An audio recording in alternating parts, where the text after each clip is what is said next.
Salmo 149, versículo 6. Estejam na sua garganta os altos louvores de Deus, e a espada de 2 fios nas suas mãos. Esse é o verso que eu quero falar com vocês aqui esta noite. Quero meditar com você essa palavra, né? Para nós estarmos aqui meditando. Enquanto eu vou estar ministrando aqui, você pode estar compartilhando. O objetivo é alcançar vidas. A irmã Patrícia, ela já está aqui anotando quem compartilhou, que é para a gente estar fazendo o sorteio do mel. Daqui a pouco a missionária Márcia vai trazer aqui para mim a pergunta e eu vou estar passando para você. Nós queremos falar hoje a respeito do que tens na mão. O que você tem na mão? É claro que se vamos responder, né? No pé da letra, o que tem na mão é dedos. O que temos na mão é dedos, ó. Dedo, né? Graças a Deus para quem tem dedos. Mas do lado espiritual, né, na vida, queremos te perguntar o que você tem na mão. Eu vou falar a respeito de alguns personagens que tinham algo sobre as suas mãos e que Deus usou poderosamente. Deus fez algo surpreendente através do que as pessoas possuíam sobre as suas mãos. Acompanha aí, por favor, deixa eu baixar aqui um pouco mais o fundo. Acompanha aí, por favor, no livro, né, na Bíblia Sagrada, no livro de 1 Samuel, capítulo 17, versículo de número 40, vai nos contar a história de Davi. A Bíblia fala que Davi, ele tinha na mão, ele tinha 5 pedras. Davi possuía na mão 5 pedras e a funda. E vocês sabem que é importante essa mensagem que eu quero compartilhar com você agora, que nós precisamos ter alguma coisa sobre as nossas mãos. Olha, vamos esquecer um pouco a pandemia, vamos esquecer um pouco a crise que está no mundo inteiro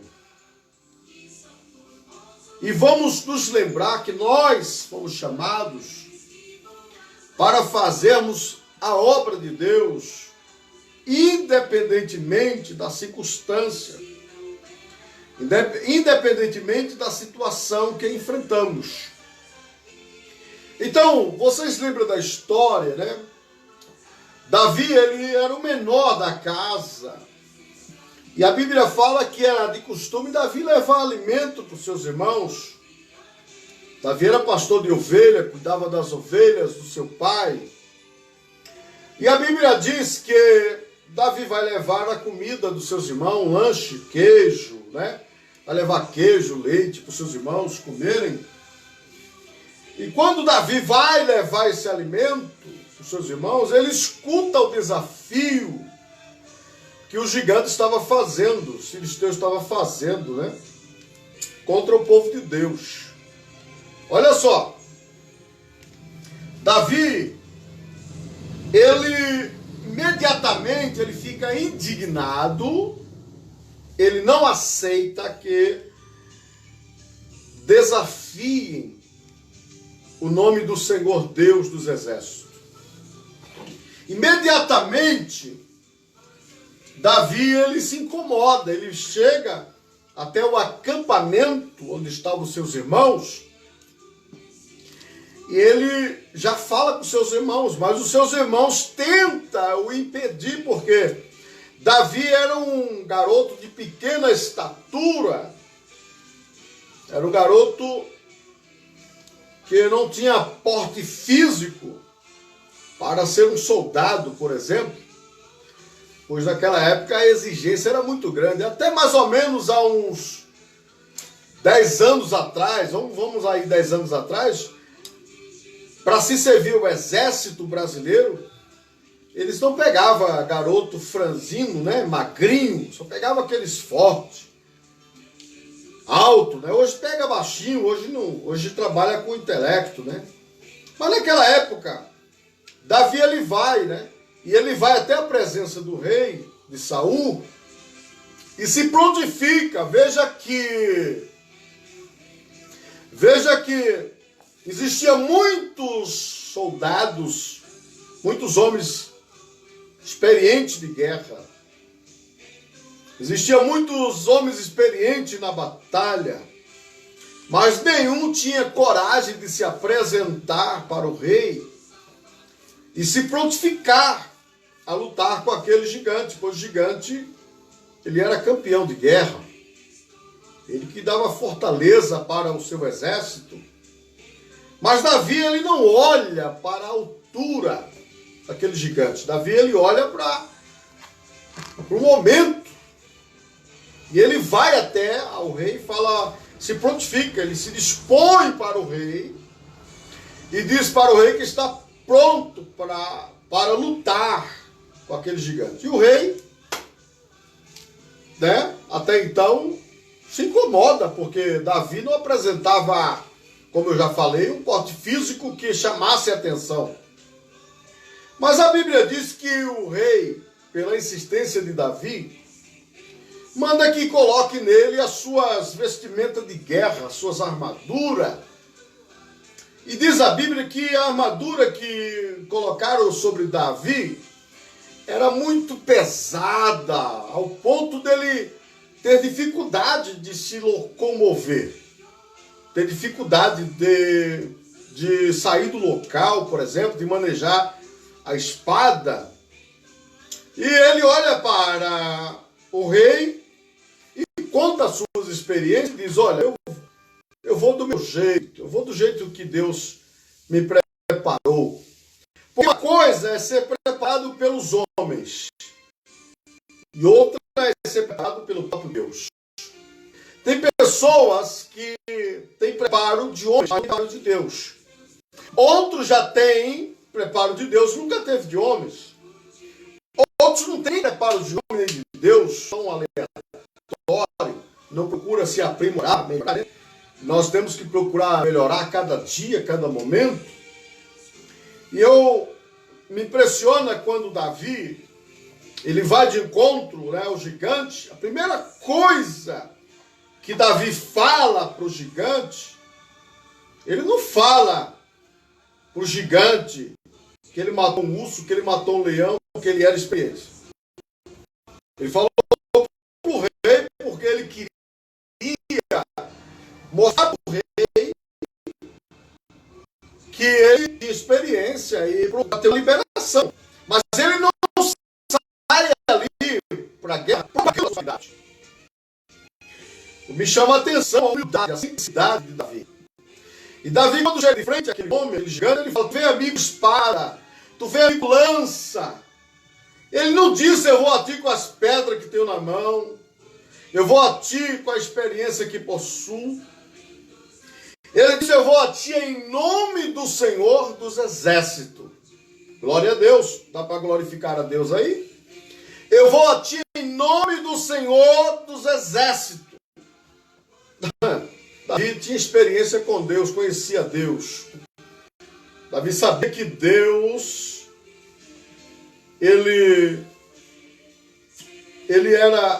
Deus é tremendamente na guerra. Então a Bíblia fala que Davi, ele ouve um insulto cruel do gigante. O gigante fala, primeiro desacata Davi, não considera ele, fala que não havia homem aí, né? Mandaram um menino. E a Bíblia fala que Davi, ele pega ali a pedra, coloca sobre a sonda, a funda, né? Ele gira, e de imediato ele solta, e quando ele solta, aquela pedra vai em direção à testa do gigante. O que me chama a atenção é que o gigante tinha um capacete que cobria uma parte da testa, cobria uma parte da sua testa. O capacete que ele tinha cobria uma parte da testa. O pessoal está falando que está travando aqui. Não sei o que está acontecendo, gente. Vai ter paciência aí que vai dar certo. E Davi, quando lança a pedra pega bem na fonte, ou seja, bem no meiozinho assim da testa, entre as sobrancelhas. E a Bíblia diz que o gigante ele vai ao chão. Ele é derrubado por uma pedra. Mas quem derrubou o gigante não foi simplesmente aquela pedra, né? Que derrubou foi Deus. O que importa na hora da adversidade, anote isso aí, o que importa na hora da adversidade não é a sua experiência, não, é a sua atitude. O que mais chama a atenção de Deus na hora que nós estamos sendo provados é as nossas atitudes.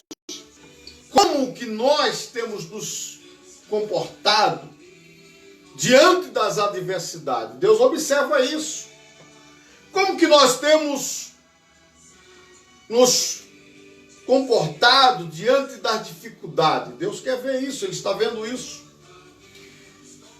Então Davi, ele tinha 5 pedras na mão. E essas pedras que Davi possuía, eu costumo dizer que ela representava o nome de Jesus. 5 pedras. J, né? Vai lendo aí o nome de Jesus. Jesus, 5 nomes, 5 letras.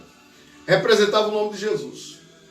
Isso é interessante quando você tem na sua mão alguma coisa que pode ser utilizado na obra de Deus. O que você tem na mão que você está usando para fazer a obra de Deus? O que você tem na mão que você está utilizando para fazer com que a obra de Deus cresça? É isso que importa. O que é que você está carregando sobre as suas mãos que você pode apresentar a Deus agora? Observe que se Deus ordenasse ao seu filho para que viesse buscar a sua igreja nesse momento, como seria? Como seria? Presta atenção que é interessante que as nossas mãos estejam sempre ocupadas, mas tem que estar ocupada com algo que chama a atenção de Deus. Tem que estar ocupada com algo que enalteça, que exalte, que engrandeça o nome do Senhor. O segundo personagem que eu quero falar com você aqui esta noite está no livro de Juízes, capítulo 7, e versículo de número 20. Capítulo 7, versículo de número 20. De Juízes, vai falar de um homem chamado Gideão. Gideão, ele é convocado por Deus para fazer com que o povo, se achegasse a uma grande vitória, uma grande bênção. Para que o povo alcançasse um grande livramento. E nesse versículo a Bíblia vai falar que Gideão tinha na mão uma tocha. Bom, vocês sabem que antigamente não tinha energia. Nem tampouco naquela época se existia candeeiro ou lampião. Naquela época se existia tocha. Eles usavam a tocha para clarear e principalmente na guerra.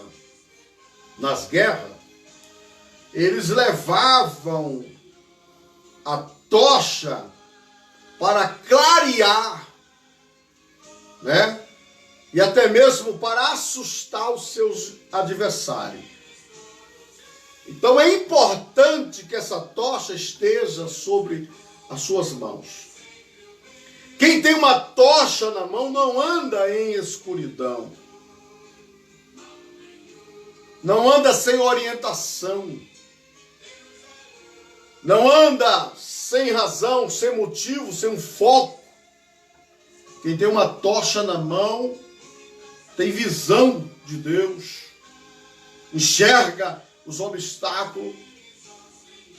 Pode se precaver, pode se prevenir. Pode montar uma estratégia de combate.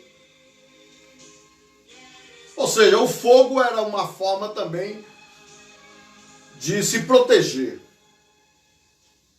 Então, Davi tinha 5 pedras. Gideão tinha uma tocha. No livro de Atos dos Apóstolos, capítulo de número 9, versículo 36 ao verso 39, vai nos falar, eu quero falar aqui do terceiro personagem, vai nos falar de uma mulher, o nome de Dorca. A Bíblia diz que Dorca, ela tinha na mão algo que parece não ter muito valor. Quanto que compra uma agulha, amor? Hã? Quanto custa uma agulha? Quanto que custa uma agulha? Você sabe? Vocês estão aí conosco aí nessa live. Sabe quanto custa uma agulha? A Bíblia diz que Dorca, ela tinha uma agulha na mão. Olha só. A Bíblia destaca bem a Dorca. Quando o apóstolo Pedro chega na região e tem a notícia que Dorca está morta, a primeira coisa que Pedro ouve daquele povo era o testemunho de Dorca. Eles começaram a dizer, olha, Dorca, ela não podia ter morrido. Ela fazia caridade. Ela fez isso. Está vendo essa túnica que eu estou vestindo? Foi Dorca que fez. Dorca era uma mulher que costurava. Aleluia. Glória seja dada ao nome do Senhor Jesus. Glória seja dada ao Senhor. O Dionel está dizendo aqui, de Noel, desculpa. De Noel está falando aqui que por 50 centavos uma agulha. A Diciane que está falando, que é costureira, né? 50 centavos, olha que valor tem uma agulha. 50 centavos. Gente, com aquela agulha que Dorca tinha sobre as suas mãos, ela fazia inúmeras caridades. Ela cuidava dos órfãos. Ela vestia os que estavam nus. Para pensar comigo, por favor. Para um pouquinho. Medita comigo aqui, por gentileza. Vamos meditar aqui. O que é que nós estamos fazendo com aquilo que temos nas nossas mãos? Será que nós estamos ajudando o próximo? Será que nós estamos fazendo benefício para a sociedade, para a população, para aqueles que estão mais próximos de nós? O testemunho de Dorca é muito profundo. Qualquer dia desse eu vou trazer um ensino aqui sobre Dorcas, só sobre ela. É muito interessante você lembrar que Deus, ele não precisa de coisas, de valores na sua mão. De muitos valores. Que Deus não precisa de muita coisa na sua mão. Deus precisa apenas que você se coloque à disposição da sua obra. Olha aqui. Tem gente que sofre porque não dá ouvido à voz de Deus. Porque não estão atentos à voz de Deus. Irmãos, o apóstolo Tiago diz que quem sabe fazer o bem e não faz, está pecando. Você já percebeu, já parou para pensar que tem gente que só sabe fazer o mal? Que não ajuda a ninguém, não ajuda a sociedade, não ajuda a comunidade, não ajuda a igreja que ele congrega, não ajuda o ministério que ele faz parte. Ele veio ao mundo só para ser pedra de sapato, só para criticar. Ele não tem obras para apresentar. Diz o apóstolo Paulo que existem vasos de honra e vasos de desonra. Vasos de honra e vasos de desonra. Vou fazer uma pergunta para vocês. Aonde é que fica o vaso? Onde que fica o vaso chamado privada? Fica na sua sala? Responda aí, por favor, nos comentários. Fica ali em destaque na sua sala? Fica no meio do seu quarto? Esse vaso chamado privada, aonde é que ele está aí na tua casa? Ele está na área? Para todo mundo chegar e ver? Tenho certeza que não. Eu estou perguntando para a gente interagir. Ele fica no lugar escondido. Fica no lugar guardado. Sabe por quê? Porque ninguém tem coragem de colocar uma privada na sua sala com um vaso de honra. Se nós vamos colocar um vaso de honra na nossa sala, nós não vamos colocar um vaso chamado privada. Nós vamos colocar um vaso de destaque, bonito. Um vaso que seja bem trabalhado, que atraia as atenções. Não é verdade?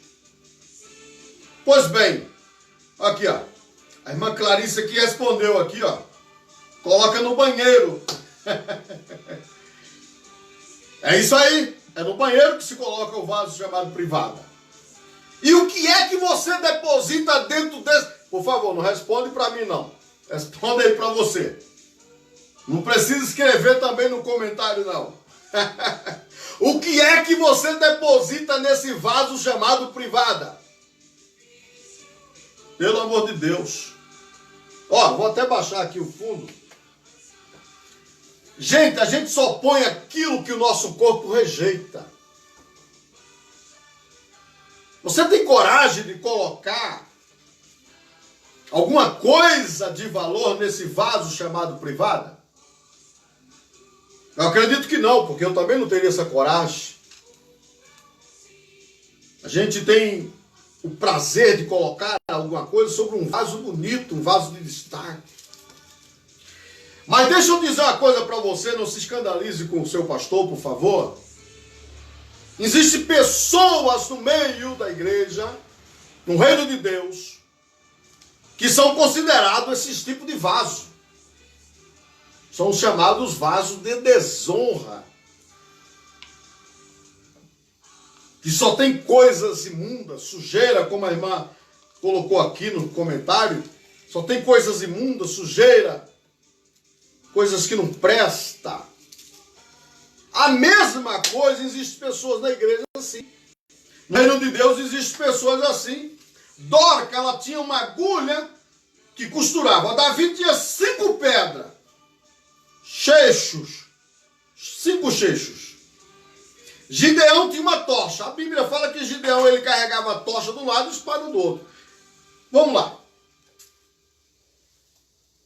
É importante lembrarmos que Deus nos dá talento, não é para nós. Levante aí, por favor, essa câmera. Mostra aqui. Vou mostrar para vocês aqui alguns certificados. Tem aqui. Tem mais guardado aí dentro nas malas. Depois eu vou colocar aqui. Tá vendo? Para que serve isso aqui? Só para comprovar que eu fiz o curso. Que eu fiz uma faculdade teológica, um curso teológico. Que eu me preparei. Mas não serve para mim sair fazendo propaganda. Que eu sou, que eu tenho, que eu fiz. Não, não, não.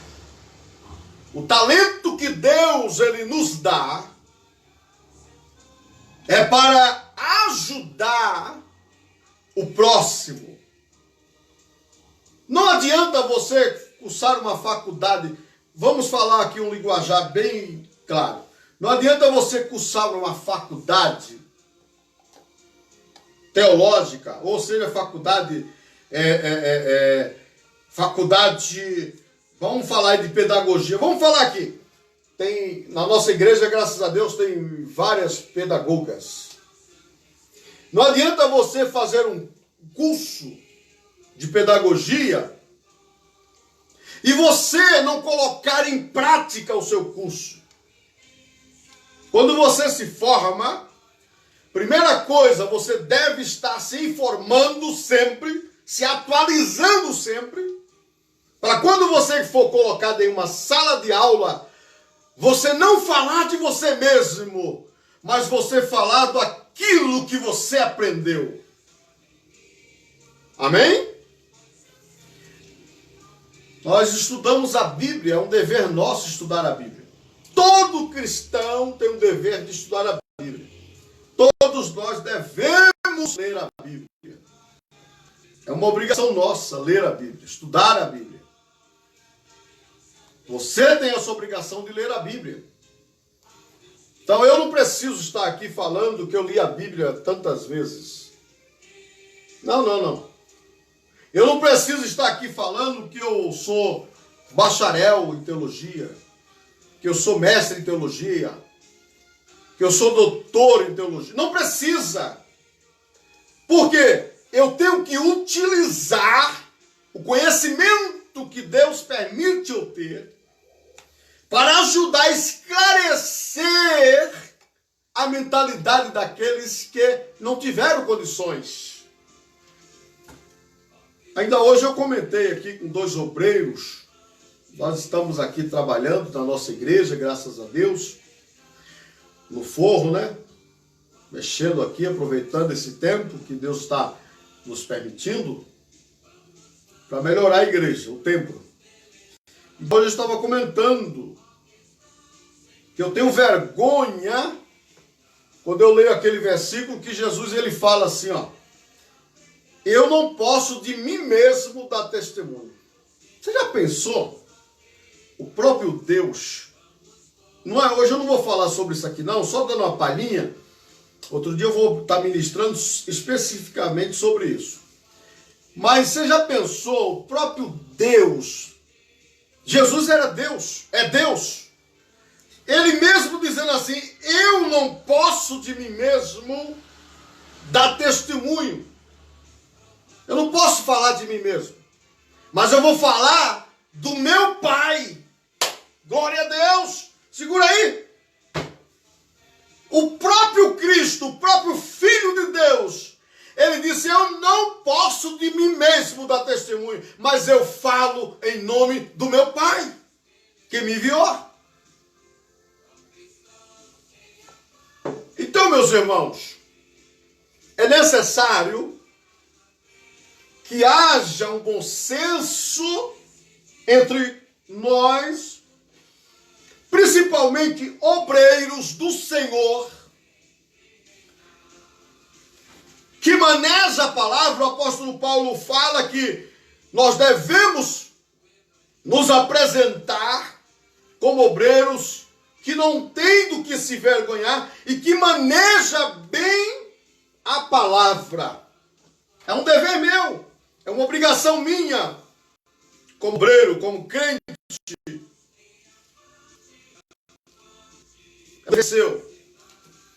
Então Deus nos dá talento, não é para a gente ficar se engrandecendo.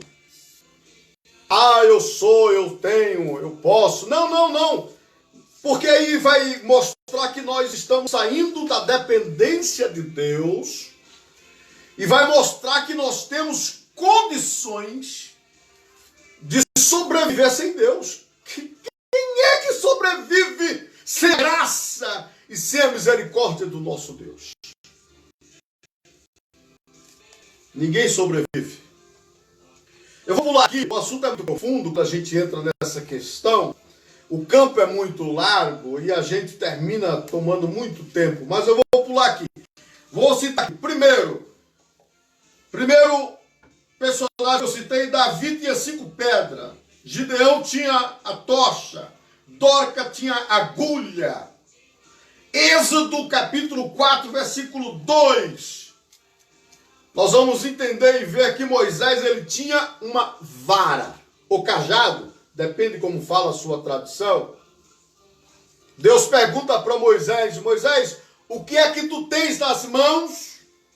E Moisés fala para Deus: Deus, eu tenho aqui um cajado, uma vara. Aí Deus fala para Moisés o quê? Deus mandou Moisés usar a vara, o cajado, várias vezes. E 2 vezes, muito importantíssimo, foi quando Deus mandou ele tocar na rocha, que você sabe a história, ele acabou ferindo a rocha, e a rocha representa Cristo. E quando Deus manda também ele tocar nas águas, porque o exército de Faraó estava acurralando, não sei se você vai entender o meu linguajar, o exército de Faraó estava acurralando o povo de Israel, oprimindo, ou seja, chegando próximo. E na frente estava o mar. Na frente estava o mar e o povo estava desesperado. O que vai acontecer? E Moisés clama a Deus. E Deus fala com Moisés: Moisés, o que tens na mão? E Moisés fala para Deus: Deus, eu tenho uma vara, eu tenho um cajado. E Deus diz para Moisés: Moisés, por que tu clamas a mim? Toca nas águas, vai tocar nas águas. E a Bíblia fala que Moisés tocou nas águas e as águas se abriram. Olha só. Moisés ele tinha uma vara na mão, um cajado na mão.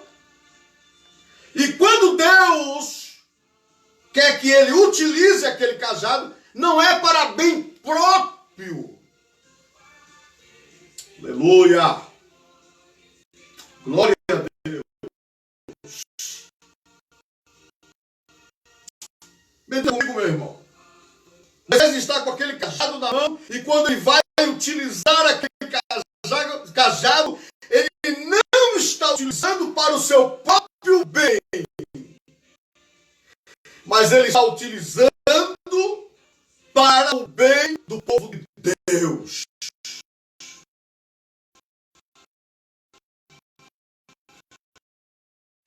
É isso que eu quero que você entenda esta noite. Para viver sendo alisado o seu ego. Você foi chamado por Deus para ser um homem de experiência, valente, mas utilize o talento que Deus te deu na sua mão para beneficiar outras pessoas. Pare para pensar se o que você tem, você está fazendo bem para a obra de Deus. Você está fazendo o que é certo, o que é correto. Consulte a Deus. Invoque o nome do Senhor. Peça a Deus sabedoria, como diz a palavra de Deus. Aquele que não tem sabedoria, ore a Deus e Deus o dará sabedoria.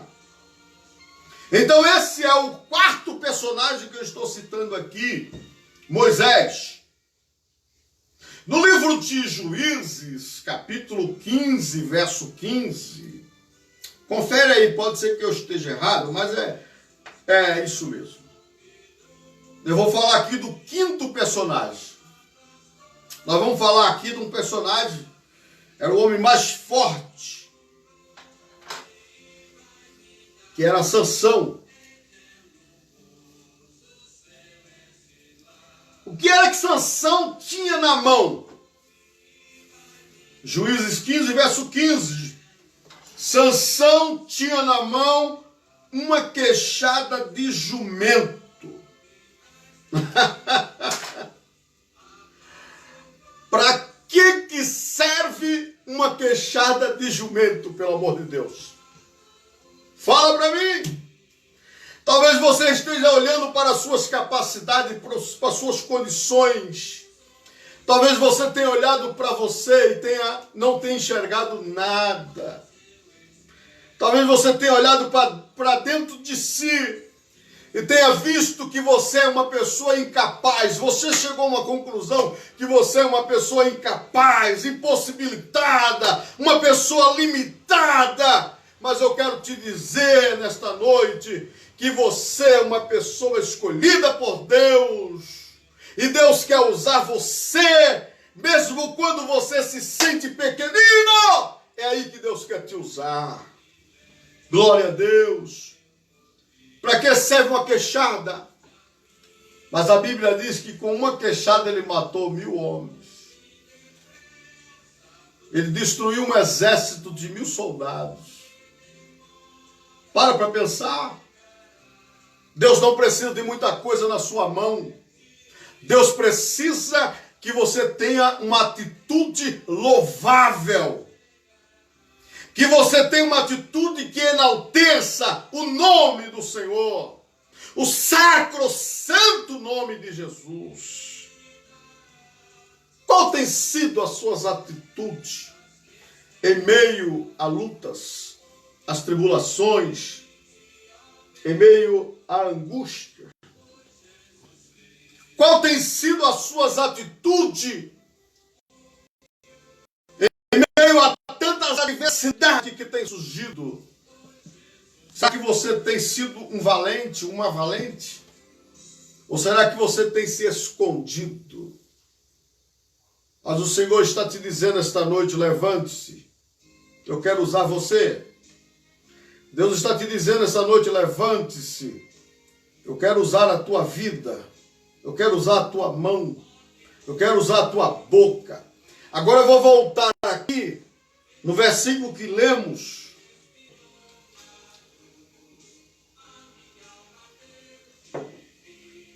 Vou voltar aqui no versículo que lemos do Salmo 149. Versículo 6 diz assim, ó. Estejam na sua garganta os altos louvores de Deus. Oh, glória a Deus. Aleluias. Que tipo de adoração está sobre a tua garganta, meu irmão? Que tipo de adoração está sobre a tua vida? Qual é a adoração que você tem apresentado para Deus? Deus está te olhando e está vendo se você está glorificando a Ele, exaltando a Ele. Pare, cantar, adorar a Deus, isso é bom, mas melhor ainda que o negócio está difícil, que você pare para agradecer o nome do Senhor, que você não olha para o tamanho das dificuldades, mas você olha para o tamanho do Deus que você está servindo. Pense nisso.